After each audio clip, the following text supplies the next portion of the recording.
Хөгшин чон улсын туужийг судлаачид нэгдүгээрт хөгшин нэр чоноор хэнийг төлөөлөлөө хэмээн улс төржүүлэх нь элбэг байв. Тэд бол социализмын үеийн сурталчид байлаа. Зарим хэсэг нь хүний амьдралын төлөөх тэмцлийг үзүүлсэн гэж үзэж байна. Тэд зарим утгацгаар судлаачтай. Харин судлаач хүндлэгч Батсуур энэ зохиол нь зохиолч намдгийн либидог харуулсан зохиол юм аа гэж үнэлжээ. Одоо тэгвэл Батсуурын намдаг юу гэж ойлов буюу хөгшин чонын улаан экзистенцийг тайлбар хэмээх шүүмжтэй танилцъя. Намдаг энэ туужаа 1966 онд бичсэн гэж судлаачид үздэг.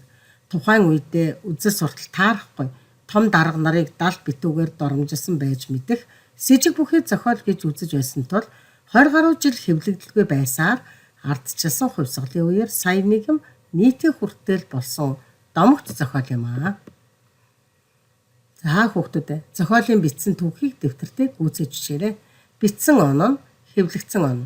Тэгээд 20 жил хэвлэгдээгүй шалтгаан нь юу вэ гэдгийг.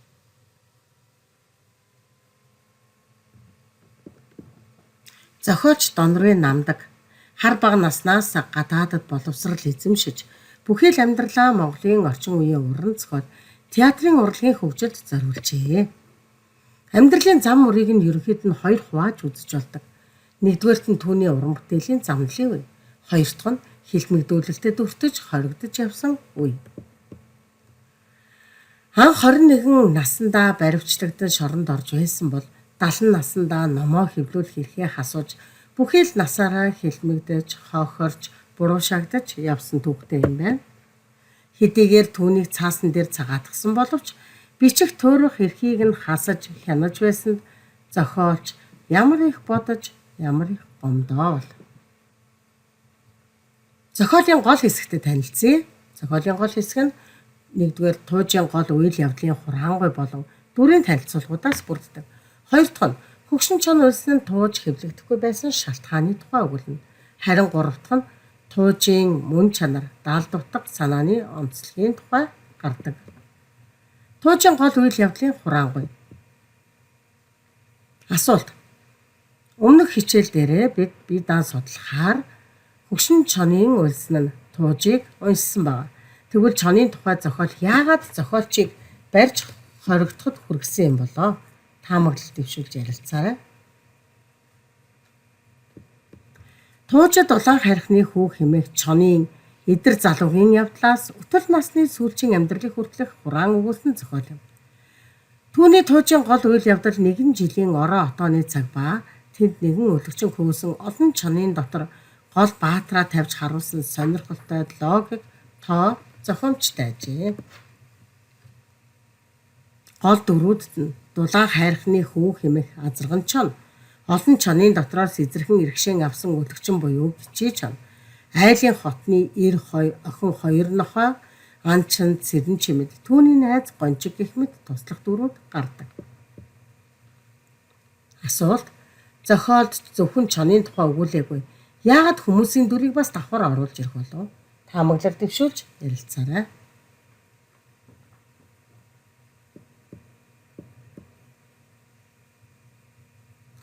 Хөгшин чон, өлөгчин чон, залуу хүргэн чон, царай муутай охин чон гих зэргээр ямар хүмүүсийг ер нь төлөөлсөн байж болох вэ? Асуултад хариулж таамаглал дэвшүүлж мөн ярилцаарай. Зохиолын товчтой хүний явдал мэт нарийн бодож зохиомжилсан хэдэн чонын ороо отооны хөөцөлдөн бөгөөд чонын дөрүүдийг болзомлоо гэж үзвэл түүний далдлагдсан их дөрүүд нь тодорхой хүмүүс байх магадлал маш өндөр юм. Харъя. Хөгшин чоноор тэр үеийн нам төрийн удирдагч Цэдэнбалыг, өлөгчин чоноор тэргүүн хатагтай Филатова нарыг дүрсэлсэн гэх үзэл сурталтнууд тэгж тооцож их зохиолчийг баривчлан хорж байсан байна. Ерөөсө тэр үеийн үзэл сурталчид альва уран бүтээлийн дөрүүдийг энэ хэмбэ үүгээр ямар далд санааг илэрхийлсэн байна гэдэг үүднээс харж хяндаг байсны золиос нь намдгийн ил сонирхолтой тууж бөлгөө. Эрчим хүч хоримтлагдаад ирэхээр илүүднэ гэж байх бөгөөд жишээ нь хүн зөв зүгээр яваа хэрнээ уурлаж, бухимдаж эсвэл уйтгарлаж эхэлнэ. Энэхүү нэгэнд хуримтлагдаж ирсэн энергийг тайлах, саарамжуулах шаардлага зүй ёсоор гарах бөгөөд үүнийг сублимац гэж нэрлэжээ. Энэ илүүдэл энергийг зайлуулах аргын нэг нь урлаг хэмээн тайлбарладаг. 9-2 утга зохиолын онол Улаанбаатар 2011. Мөнхөн урлагаар дамжуулан сублимацид орох арга нь нэг нь бүтээх, нөгөө нь хүртэх юм. Өөрөөр хэлбэл зохиолч өөртөө хуримтлагдсан либидогоо гадагшлуулж сублимацид орох үедээ бичсэн зохиол гэж хөгшин чон үлснэгийг хэлж болно. Намдаг гэдэг хувь хүн уран бүтээлээ туурж явахдаа бүхий л амьдралынхаа туршид хэлмэгдэж, хойрогдож, сэрдэгдэж байсандаа маш их гомдож, мөн өөрийг нь байцааж, цагдаж, хавчиж явсан хүмүүст итгэл алдарч, уурлан гомдож, өсөрхөж явсан нь ойлгомжтой. Энэ нь түүнд хуримтлагдсан сэтгэлийн либидо буюу илүүдл энерги болж таарна. Энэ энерги зохиолдол шингэн сублимацид орсноор уг зохиол бүтээгдсэн гэх үндэслэлтэй юм аа. Либидогийн онлоор авч үзвэл дулаан хайрхны хүү бол зохиолчийн өөрийнх нь болцмолт дүрээ. Тэгвэл үлэгчин чон нь хэн байж болох вэ? Ярилцъя.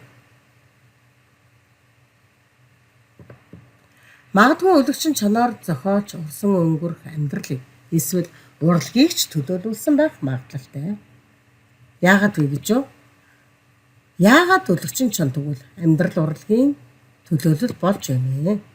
Тэр цагийн удирдагчид харь ихнэр авах маяг дэлгэрч эгэл уран бүтээлчийг хаавчиж дарлаж байгааг бие махбодороо мэдэрч уурсан дотоод сэтгцэд хуримтлагдсан либидогоо эрэгчин эмэгчин чонод шингээж гар фоныг нь тойрон хүрээлэгчдийн тоогоор орлуулж тус бүрийн зан авир ба хулчгар дорой долдой бэлдууц зан чанарыг нь илэрхийлсэн байхыг ч үгүйсгэх аргагүй.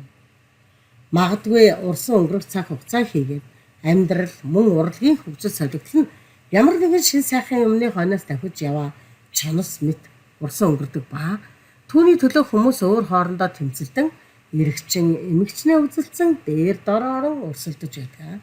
Энэ зам бол амьдралын оршихуй болсон тэмцлийн зам. Зохиолч хөгшин чон улсын туужийг тэгэхээр яагаад бичих болсон юм болов?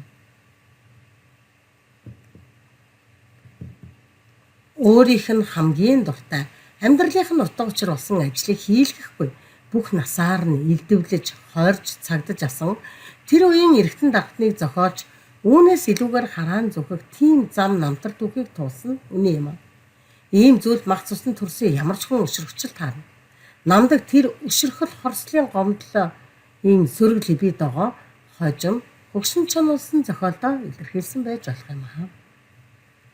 Зохиолч 54-тэй туужаа бичиж дуусгаад жинхэнэ уран бүтээлчийн жаргалыг эдэлж өөрөөрөө бахархсан гэдэгт эргэлзэх юмгүй.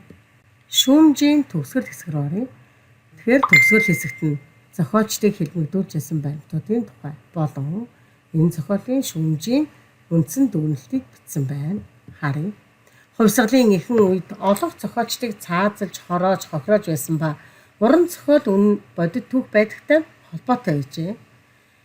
Намдаг зохиолч 54-тэй туужаа бичиж дуусгаад жинхэнэ уран бүтээлчийн жаргалыг эдэлж өөрөөрөө бахархсан гэдэгт эргэлзэх юмгүй. Тэд өөрсдийн уран бүтээлд хорсол, занал, баяр хөөрөө ирмэж шингээдэг нь ч нууц биш. Жишээлбэл эрдэмтэн зохиож Бямбын эрдэмчин хоригдож байхад нь өөрийг нь байцааж асан дотоодын хамгаалахын харгас байцаагчийг Мангадогийн эцсийн зүйдтэй илчилсэн бөгөөд Мангадо залуудад хамлаж байсан хүмүүсээ зүйдэндээ үзээд амьсгал хураадаг. Мангадо гэдэг нь тухайн үедээ харгас хэрцгийгээрээ дотоод ямандаа нэрд гарсан байцаагч Мангас Дорж гэдгийг хин хүнгүй мэдэх болжээ. Зохиолч Цэндийн Дамжин сүрэн байна. Олон удаа хэлмэгдэж шорон гямданд хоригдож байсан бөгөөд цоорхоо өрмөг гэдэг шүлэгтэй цоорхоо өрмөгөөр тухайн үеийн хүн сурталтан буюу өөрийг нь ажлаас халж төлөөлөлөн үзүүлсэн харагддаг.